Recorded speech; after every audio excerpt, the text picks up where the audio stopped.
Suzune. Any idea what time it is? My Nobody Super cares Bombastic about your Stories stupid DX is first otaku on the anime website. blog Get a chart. job! Loser! Yo, what up? Is your boy Red, and he's gonna review Ultimate Otaku Teacher. Hell yeah, right? A teacher who's into anime, video games, manga, all this. That's basically it, right? Nah, seriously. This guy basically published a paper when he was in high school, around junior year, I want to say, and it was about an anywhere door. Yeah, a door to anywhere. Which all his thesis, it was his thesis. He never made the door. He wanted to, but he never did. But it actually was proven to be true. It's actually feasible. They just don't have the technology to do it. He kind of gave up on that. He decided to have a regular life. He calls it YD, do anything you want syndrome or something. I forgot what the proper definition is. He talks about it in the beginning of the shows. And his sister doesn't like that. She makes him get a job as a teacher. And then you're thinking, like, how's this fool gonna be a teacher? I mean, whatever, right? So yeah, he becomes a teacher.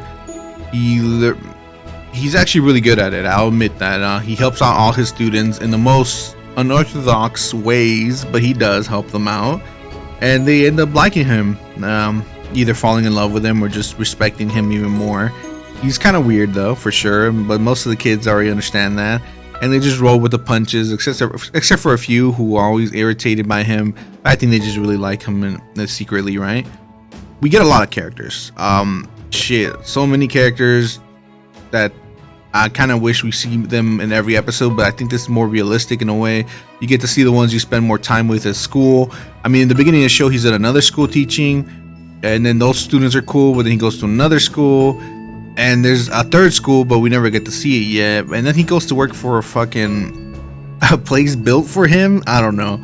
It gets weird with most of these characters and most of the hijinks he gets into, and all the anime this fool wants. It's actually a really good show, and I actually wish there was more to it. I know that they finished the manga in 2017. This show was made in 2015, so they still got 2 years of manga left that they could get from and make it possibly a couple more episodes or another season.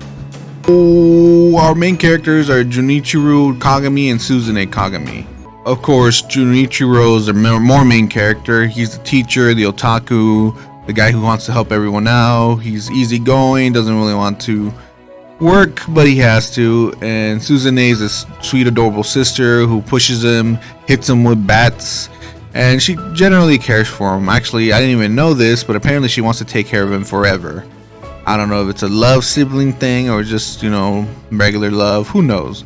Junichiro, of course, doesn't really seem to get interested in romance, and that's a good thing. I don't really want to see another romance show for a while. Then this is not that. This is more comedy, more fun. He starts gangs. He starts fucking video game online VRs. We get everything in this show. And I like seeing little bits and pieces here and there. And him versus basically the president of the school is pretty interesting, even though we don't get to see her that much either. It's alright. He gets more butts heads with the the school president, which is funny. Anyways, like I said, it's a nice ride. I enjoyed watching this show. It's 24 episodes. Seeing everything was pretty cool.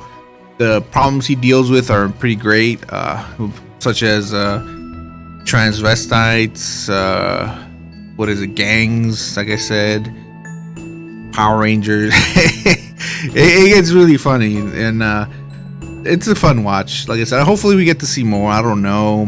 I mean, this reminds me of the shows I used to watch as a kid, as the 90s and shit like that, where eventually they just stop and never get to see anything else. But they're a fun ride, and they stick with you. And I think this will stick with me for a while, because it's just fucking hilarious. And it's a lot of gaming culture and anime culture and stuff like that. I'm gonna give it a 7 out of 10. I enjoyed it. It was pretty good. Not the best, but pretty good, right? Yeah, that's it. Thanks for watching. Hit that like, hit that sub, and I'll catch you guys next time, alright? Peace.